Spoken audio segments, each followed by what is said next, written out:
all of this down here is pretty much in shadow below the line of these leaves.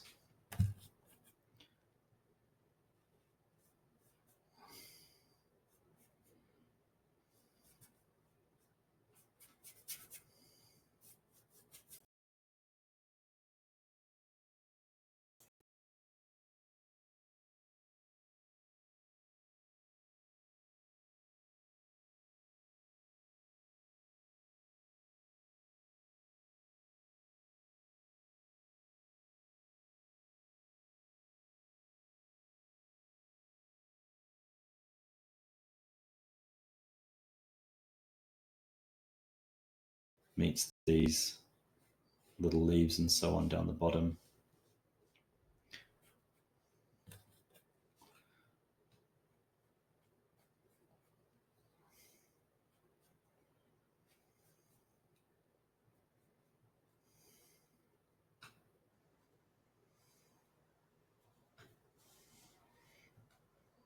And then this shadow on the skull is a form shadow, so it's caused by the fact the skull is turning around away from the light source.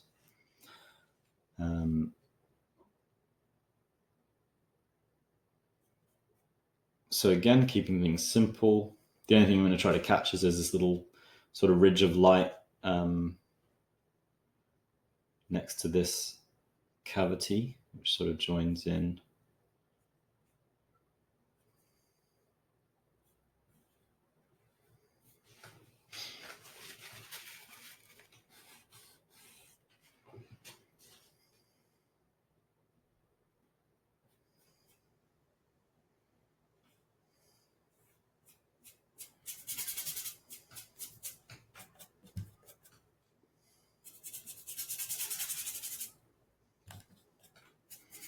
So then all of this can just, for now, be merged together.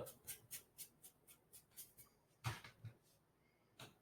lost that slightly, but it's fine. I'll find that again later.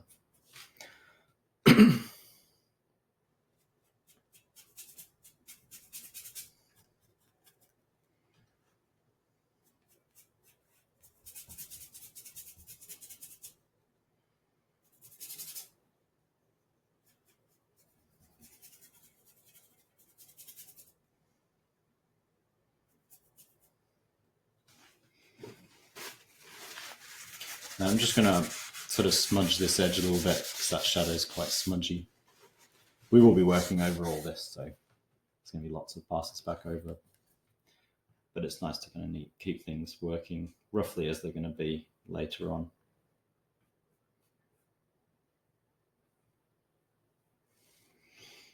So then opposite this little note here that we had, we've got another little shadow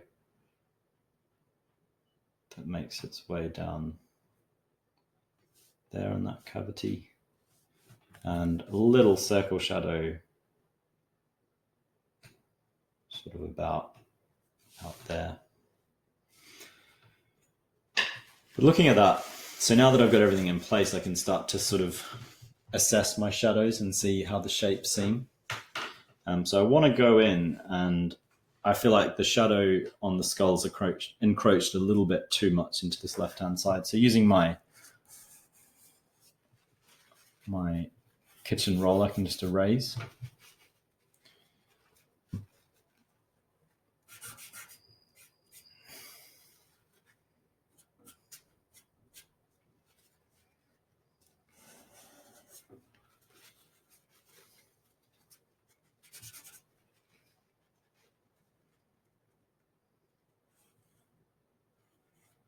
Just alter those shapes a little bit.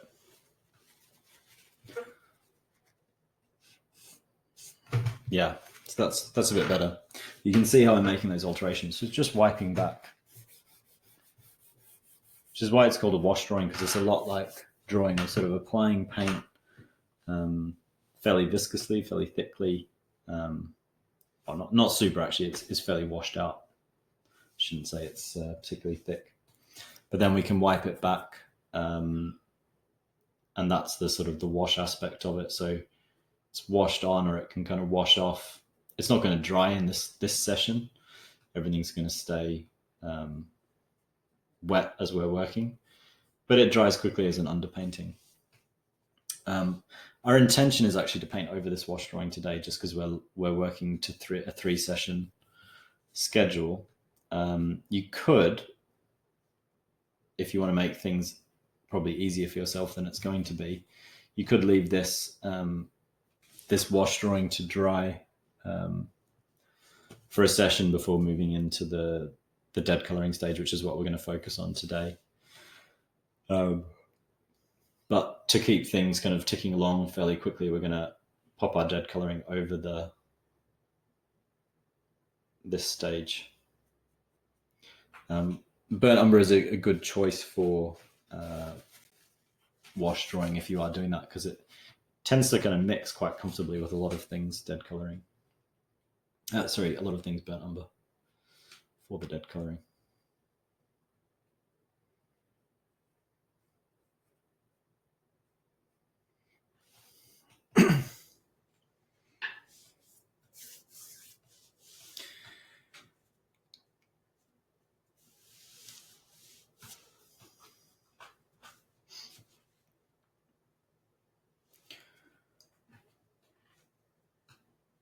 So I'll give you guys a little bit of time to catch up if you're not already caught up to that point.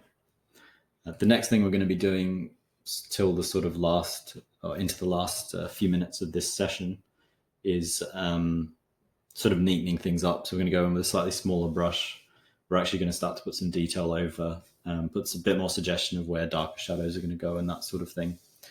Then we'll leave that for half an hour and we'll come back for the next 2 sessions, which will be working over this and starting to dead color, because hopefully you'll have a foundation roughly like this that will give you a decent enough platform to start your rendering from. Yeah, so I'm just going to pop into the breakout room and I'll be back soon, but I'll leave you guys to carry on with yours. So you want to get it up to about this point. If you are at this point and you want to move on, you can start to use a slightly smaller brush, so something like probably this little round, if you have it, or just a smaller flat, the smallest flat you have, just to start to neaten things a little bit. But it's not super crucial. We're going to keep things fairly loose for the dead coloring stage anyway. Oh, sorry, Anne. Yeah, dead coloring is just a term that people use for when you first patch colors over a painting. They just tend to look a bit dead. So because nothing's quite been rendered yet, and you're sort of just patching, so something like, say, the skull colors will patch flat over the image, or the greens will just be kind of like roughly mixed and flatly patched. Or the background, they tend to not look as vibrant as they will when we start to render them. So it's just, as a general rule, this stage where we're patching all the major colors in, which is what we'll be doing in the next session. That stage is just generally referred to as dead coloring, because it doesn't look, it can look quite nice, but very often it doesn't look that amazing dead coloring. So yeah, you don't necessarily expect your dead coloring stage to look super vibrant, and then you let that dry and that gives you a solid base to paint over. So when you render over dead coloring, that's when things come to life, basically. Yeah, so I'm going to pop into the breakout room and I'll be back soon.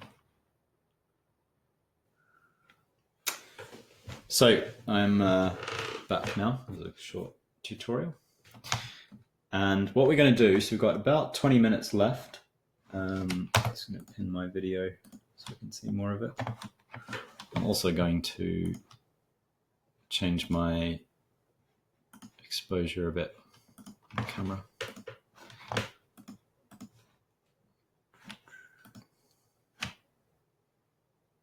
Go. Just focus. Check focus. And lock. Yeah, sometimes the light shifts a little bit, but the exposure shifting back and forth can be a bit annoying. So, as I say, I want you to swap to just a smaller brush, any smaller brush that you have, to start doing a little bit more refined work. It'll vary a little bit based on your subject matter, but I'm going to primarily be focusing in on just trying to make sure because the skull's the sort of main subject in main subject in this piece, but I'm fairly clear on all of the specific sort of positioning and shapes of all the details within the skull. And starting to suggest a little bit where the darker shadows are going to go for when we start to dead color in the next session. So I'm going to begin. I'm just going to smudge this edge a little bit here.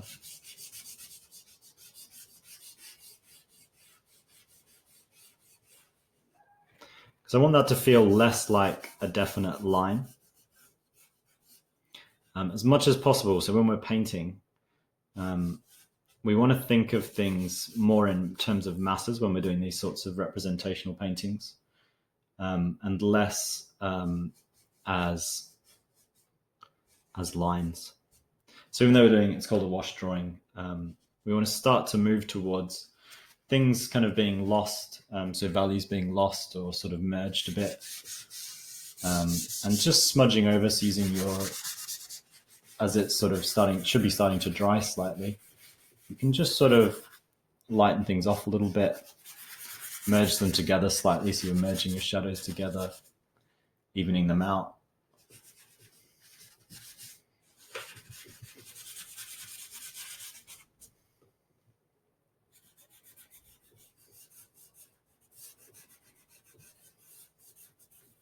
Also getting rid of any super hard edges at this stage. And that's a bit better as so that there's a bit better as a basis to work over the top of. Something like that, which I might do just a little bit up here as well.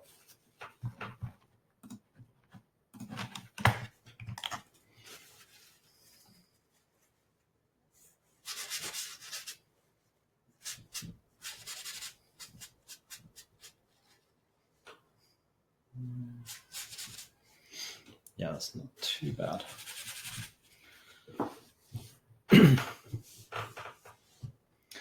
So going back to the smaller brush, we can use this, what I have now as a sort of approximate basis. I can start to work back into that with some detail.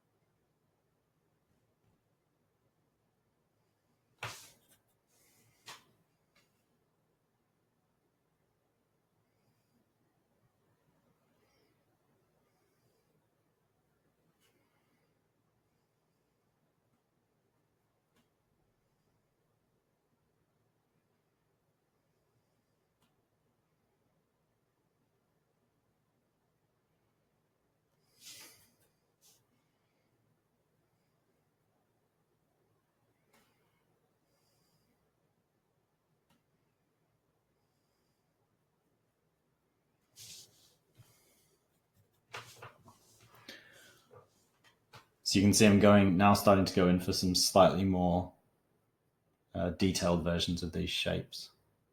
I'm still focusing primarily just on the shadows. We're not doing anything in the lights just yet.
So at this stage, I can now also start to find a little bit more of a separation, as I say, between where we've got these really dark shadow sort of behind the lighter shadow on the skull. that's going to be pretty much pure black as we work over it.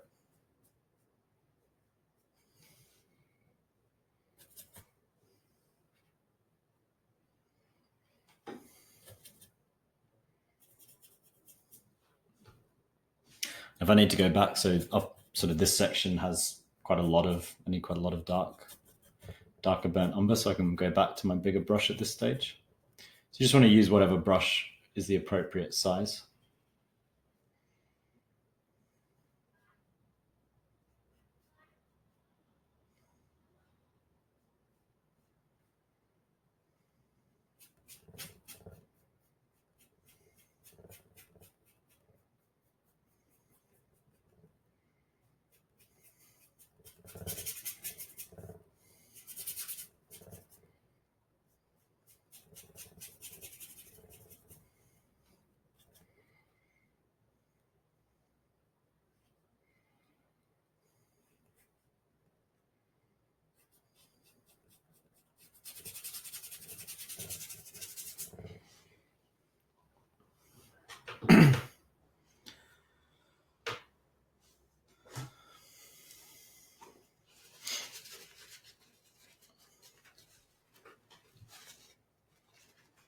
And again, if you need to make any adjustments, so I think I probably need to kind of slide this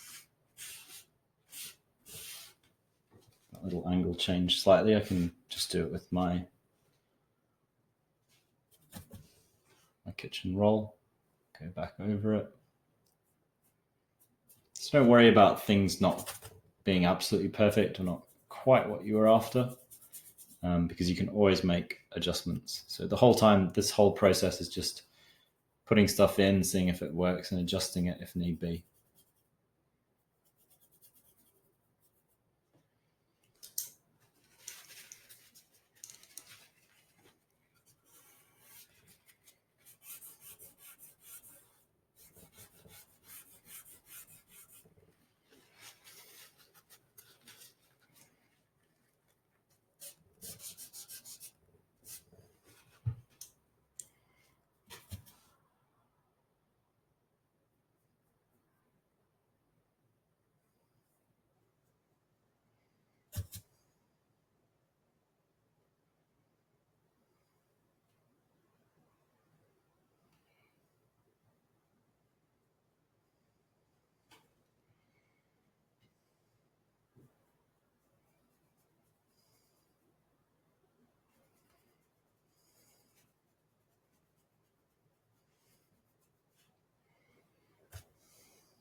So I'm a bit happy with that now, after making those adjustments.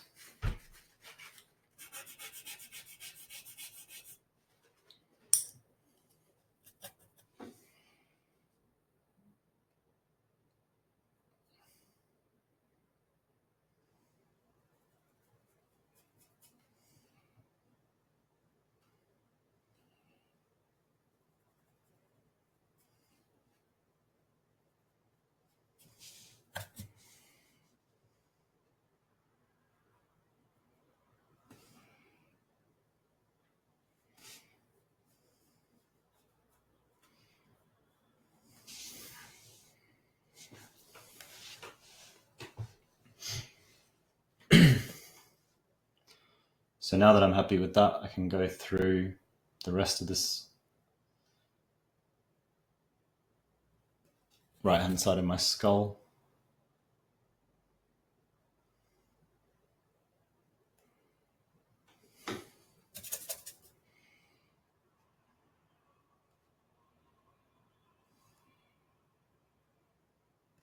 put in some smaller shadows. So there are a few little shadows that I left out just because they were not so significant when we were first blocking in. This is a good time to pop them in now.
So areas where things can remain a little bit ambiguous, maybe that we'll find, say, with color later.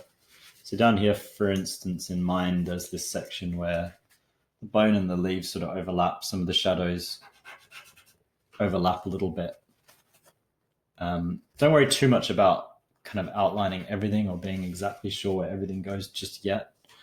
It actually is nice to keep some lost and found, so edges where a value might sort of just vaguely line up.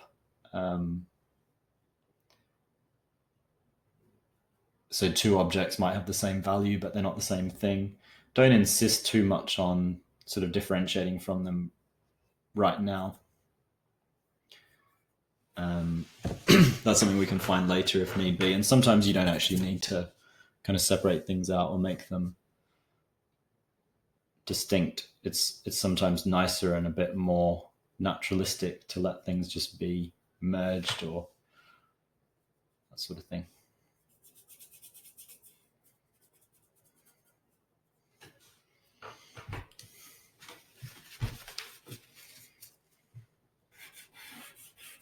And try to avoid any hard edges that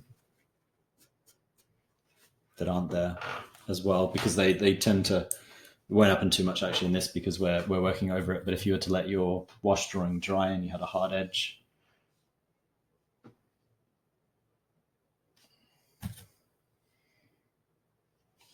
it will show through subsequent layers because oil paint is somewhat transparent.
So just about there with as much info as I need for this wash drawing.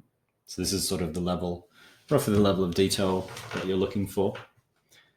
We don't need to go too overboard because we are working over, we're going to be working over with colors. So if we put tons of detail in, we will lose some of that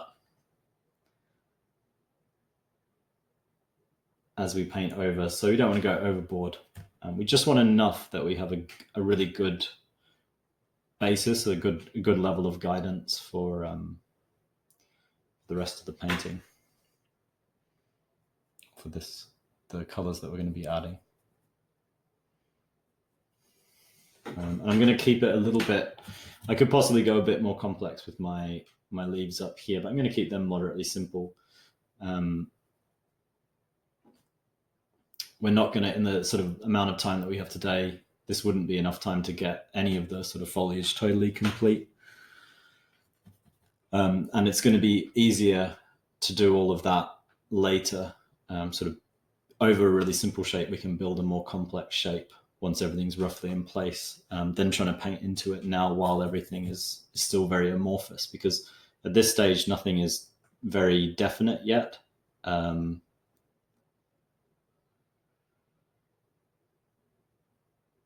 But once it's dried, so once we get our sort of dead coloring in, those basic shapes dried, working over the top becomes simpler.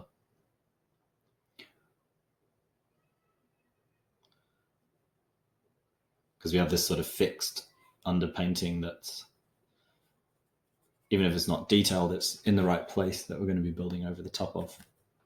But it's tricky when you have a lot of wet paint to kind of do things complexly. So don't worry too much. We're not aiming for that sort of thing today. So about this level of detail is good.